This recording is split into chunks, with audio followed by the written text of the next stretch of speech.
Hey friends, welcome to our Midweek Moment. Pastor Nicole here.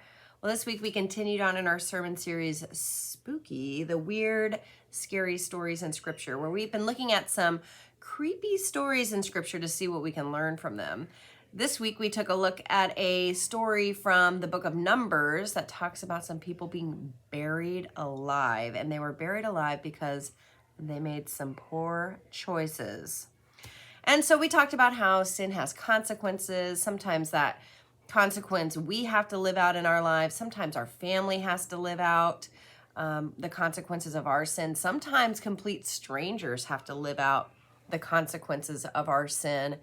And we talked about how, our goal in life is to be in relationship with Jesus, to become more like Jesus so that we further ourselves from sin and become more and more like the character of God. I was thinking this week, though, that really it's not just sin that has consequences. All of our actions have consequences. It could be as simple as the consequence of me mailing a letter is that the person on the other end receives that letter. That's a consequence of me taking the time to write a card, put it in the mailbox, and send it on its way, right?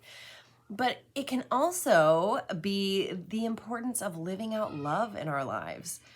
Now, I want to share just a verse with you. It's a really challenging verse. Maybe one of the hardest verses for us to live out in all of Scripture. And it comes to us from 1 Corinthians 16:14. This is what Paul writes as he's closing his letter to the church in Corinth. He says, everything should be done in love. Everything should be done in love. And now maybe you're thinking, well, Pastor Nicole, what's so hard about doing everything in love? And to that, I would just say, just stop and think about that for a little bit. Everything that you do should be done in love.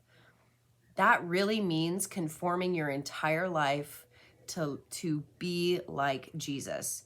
Because everything that Jesus did, he did in love. Like that, he lived out love, right? Like that was his whole deal. That's all God can do because God is love.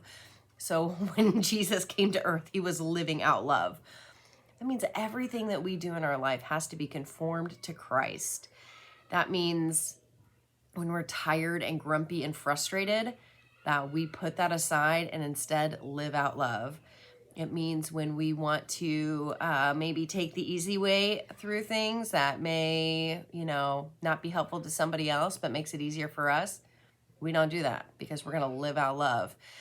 All of those things in our life, to live out love is an incredible challenge. But the consequence of living out love in our lives is that more people experience the love of God. And that is pretty incredible.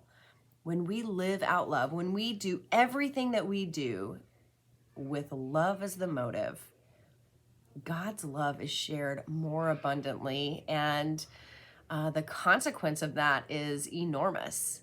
And it's a great thing, right? Sometimes we think of consequences as like a terrible thing.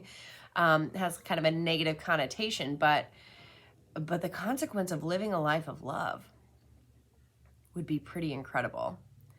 So this week, as we kind of go through our lives, I just want to challenge you to think about the consequences of your action. Yeah, the consequences of making poor choices, right? And how that kind of lives out in our lives. Sure, that's important for us to think about, and we want to make sure that we avoid that sin in our lives. But maybe we could focus on living out love, that everything we do could be done in love. And the consequences of that in our lives and in the lives of our family, in the lives of our co-workers, in the lives of our church family, in the lives of our neighbors and our community. And really, how far might that ripple go out? Pretty far. If we all chose to live love in our lives, if we chose to focus on the consequence of doing everything in our lives through love, I bet that would make a ripple effect beyond what we could imagine. So that's my challenge to you this week. Even just taking like a concentrated time to really focus on it, like say, I'm going to spend 2 hours today and I'm intensely going to focus on living out love. Start like that and then work your way up and see how far you get. and see what the consequences is of doing everything in love. I hope you have a great week. I hope you will come and join us this weekend, whether in person or online, as we finish up our spooky sermon series talking about zombies. You're not going to want to miss it. It's going to be a lot of fun.